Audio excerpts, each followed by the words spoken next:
live. Bit dark, isn't it? No, it's a little bit better. All right. Camera going. That going. You're running very loud. And right. Okay. That's why the internet isn't so good. I'm going to shut that down. Right. Yeah. So that's why the internet's not working so well. Humidity is super high, and I guess it depends on how dry do you want your eyeballs. A few more animations done. Not focusing on uploading them just yet, but still working on them in the background. And yeah, China elections coming up. Bet you didn't think those happened, did ya? Wednesday, August 3rd, 2022. I'm Steven Sersky. Hope you folks are doing well. This here is my audio blog wherein I yik yak about some of the daily goings on here in Beijing, China. I live and work, and I am in the ESL industry, of course. I also have a new vlog. If you want to take a look at that, it's called the Steven's Language Acquisition Vlog, which is it's a mouthful, and it probably will change the name. It's on YouTube. You can look for that. If you're watching the live stream, it's actually one channel over from my main channel, and it was started with the idea that I was going to be practicing my productive skills for Mandarin Chinese leading up to my HSK5 test. Which I never did check my results just yet. I'm kind of afraid to do that.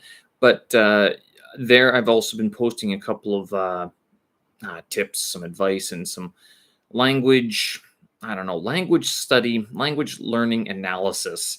A lot of short pieces, 1-minute clips and stuff like that. So you can take a look at that.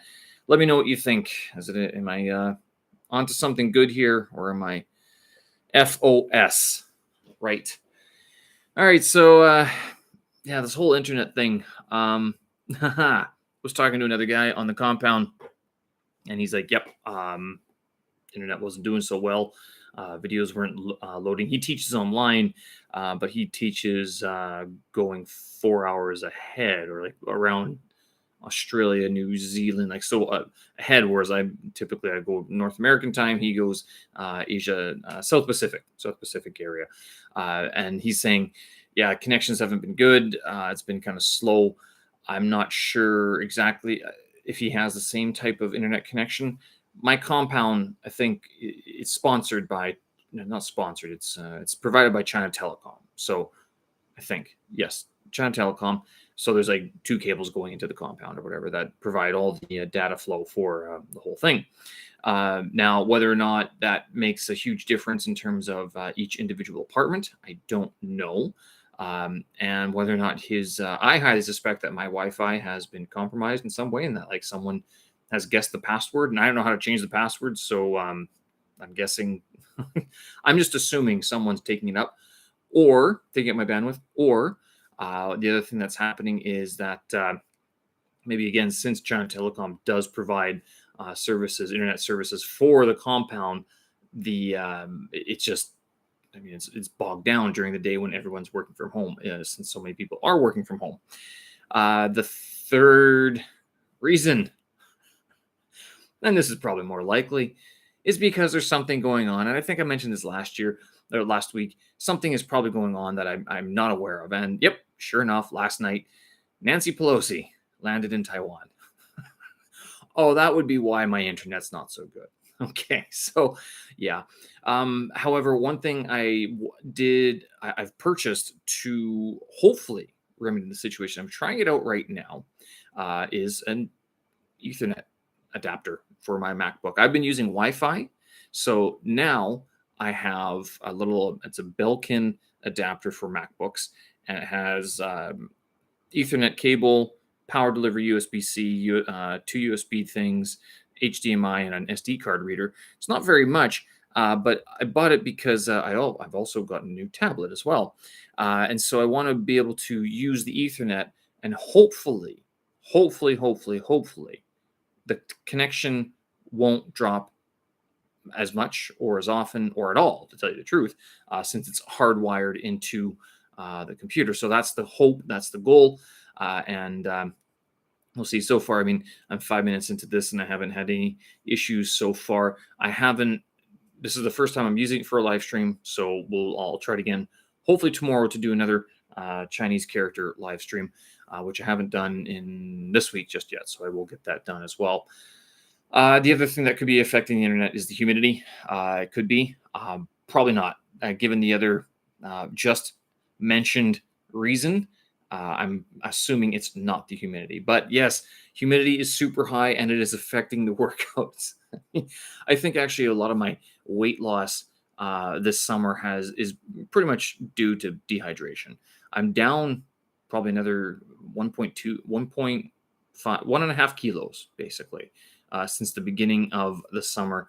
I do track all of my weight. I'm not sure if you guys do this. I've been tracking my weight for 4 years already, and down quite a bit. Let's see, beginning of summer. Well, okay, no, I'm not down 1.5 kilos.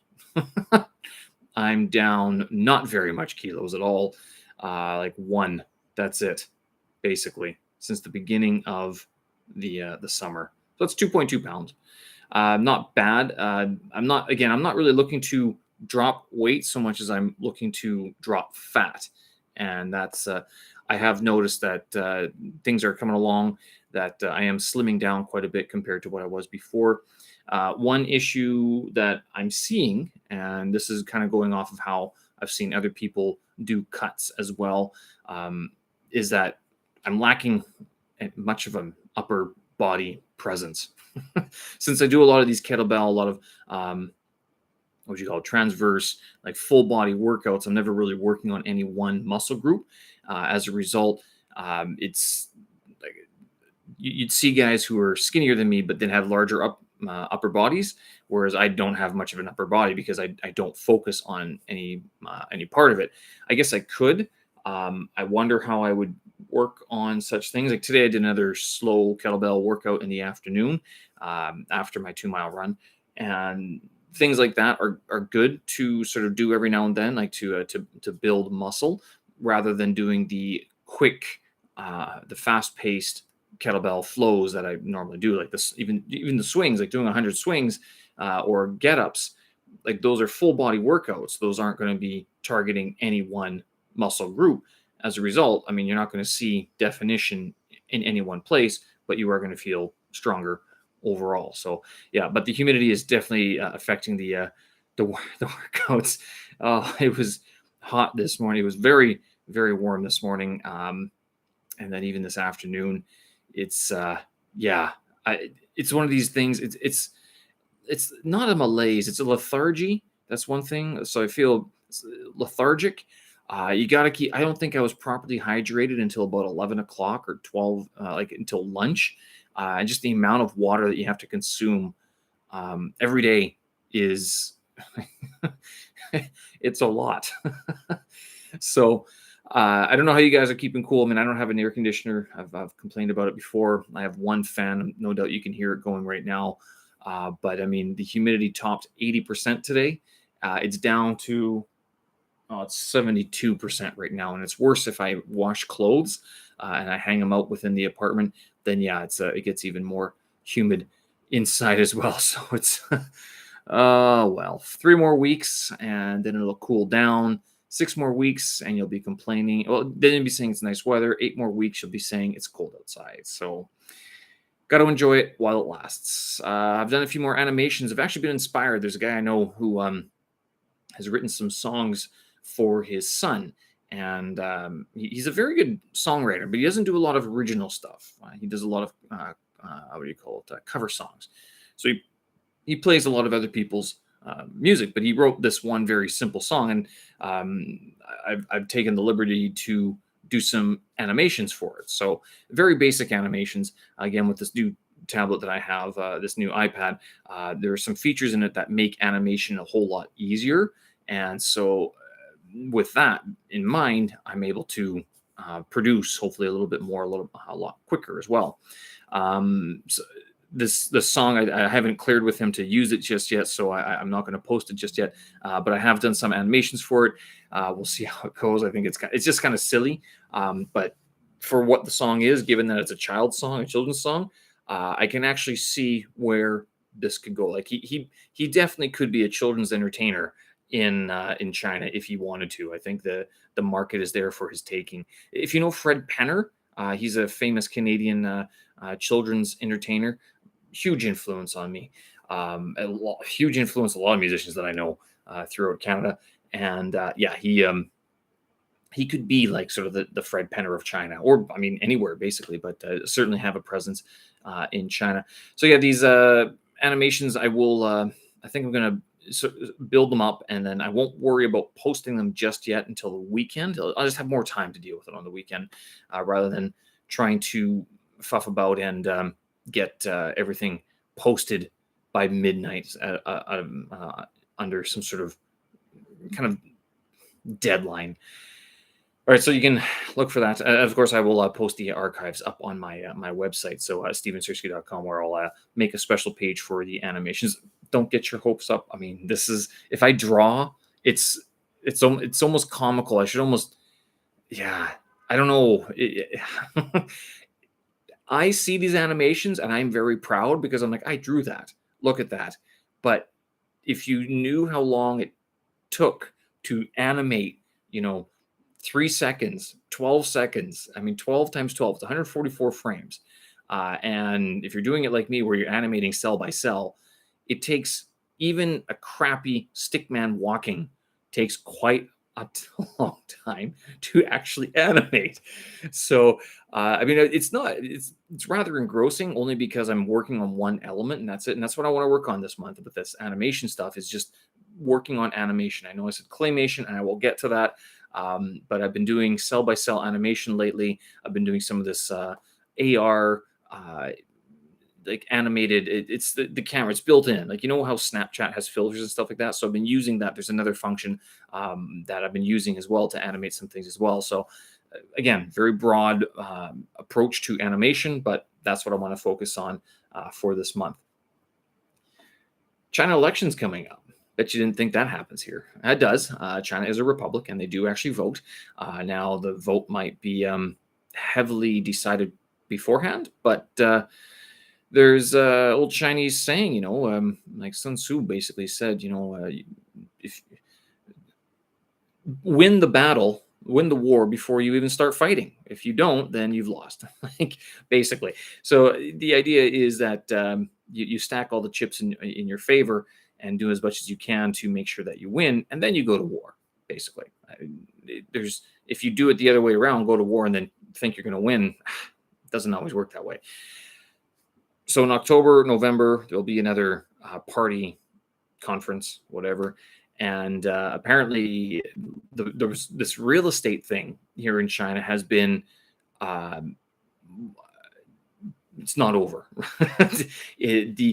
I'm sure we've all heard of the Evergrande. I'm sure you've heard about the Evergrande. So they started defaulting and stuff like that. They expanded way too much on them. I look outside my window and I see more apartments going up, and I go, who's buying them? Like, who in their right mind is buying? Not who's in their right mind. Who is buying this stuff? I'd like to know, because what do they see in this area that there's going to be more people wanting to live here, right?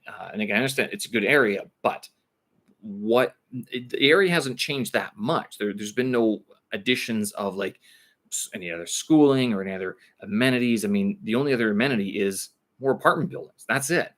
And given that I don't understand how many apartment buildings they need. So this whole Evergrande debacle that's been unfolding over the last couple of years, the top executives have actually been forced to resign.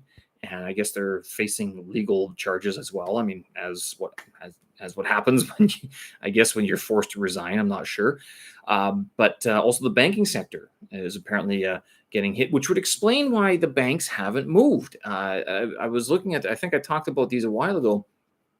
The Chinese banks. This has happened. North American banks. They've been getting slammed as well, and they finally bottomed in like last month in June. Sorry, 2 months ago, in the middle of June, sort of like right when JP Morgan came out and said, we see some, we're optimistic in some growth in China, probably by the end of June.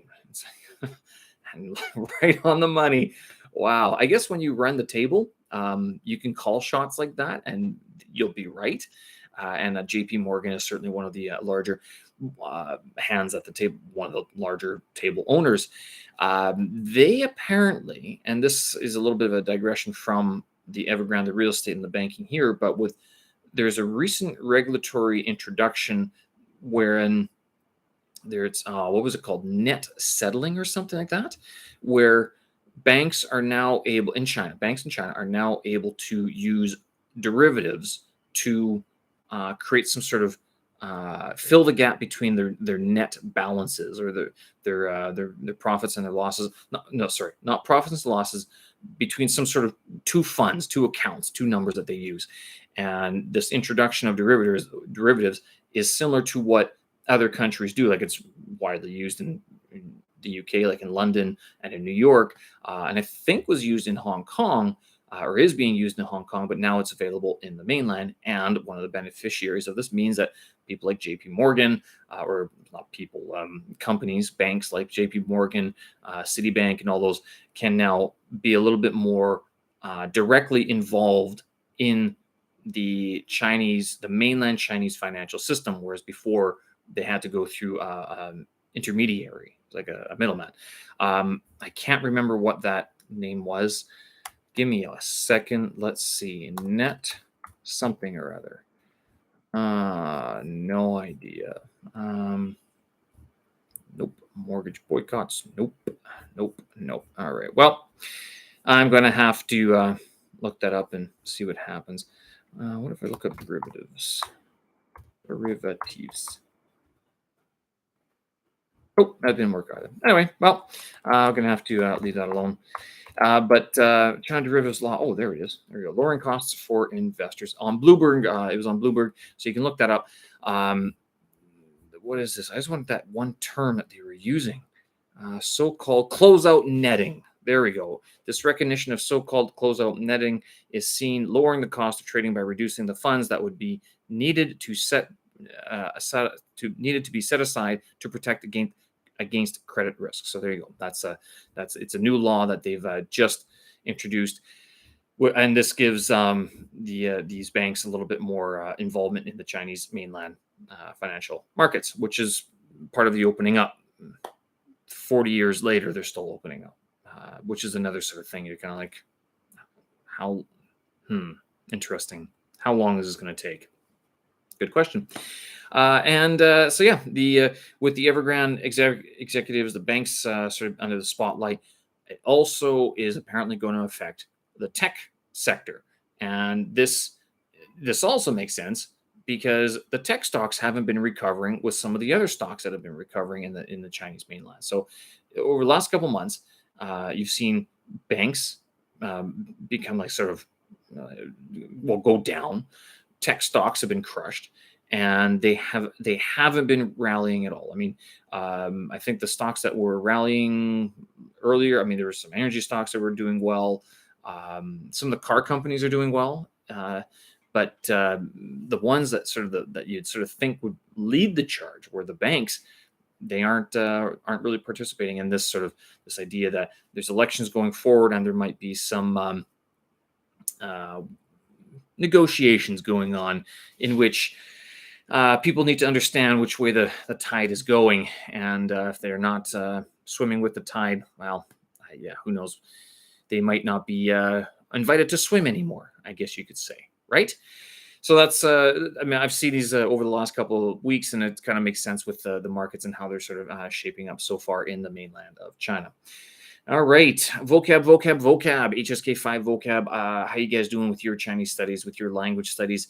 I've been focused. I haven't been reading very much. I haven't been working on the textbooks. I have literally been waking up, and I did manage to do the first snooze today. So I snoozed it once, and then by midway through the second snooze, I got up, did my vocab. That's it. And then I went out and did my workout as well. So want to continue with that. I want to get that vocab done. I've got these 3 decks. I've got these physical cards as well, these physical flashcards I want to get through as well.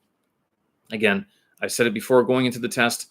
I want to focus. I need to work on my vocab. I think it's one of the biggest things that hit me hard on that test. And so going forward in the next 3 or 4 months, I really want to be able to know those characters, not just the words and the characters, but to be able to write them as well. So that's what I'm going to be focusing on. And right now, it is a lot of character recognition and then translating from English into Chinese, because that is a skill that also needs to be worked on. It's easy to see the character and go, oh, yeah, it means this. But then when you're presented with the English, what does it mean? How do you translate that word at this level into Chinese, which is a whole new level of difficulty. It's like that Metroid game where you finish it once and then it gets even harder the second time around. Yes. And then we haven't even started traditional Chinese. Yay. We'll leave that for a little bit later. Okay, folks, I'm going to leave it there. Thanks for listening. I appreciate it. Show notes, tracks, and vids up on my website, stevensersky.com. This thing didn't drop once, so maybe Ethernet cables are the way to go, at least for what I'm trying to do. I'm going to try test these upload speeds as well. Hopefully, it's a lot faster. We'll see that very soon. Okay, folks, thanks for listening. I appreciate it. Show notes, tracks, vids up on my website, stevensersky.com. We will talk again. Have a good one. Stay cool. Bye-bye. Peace.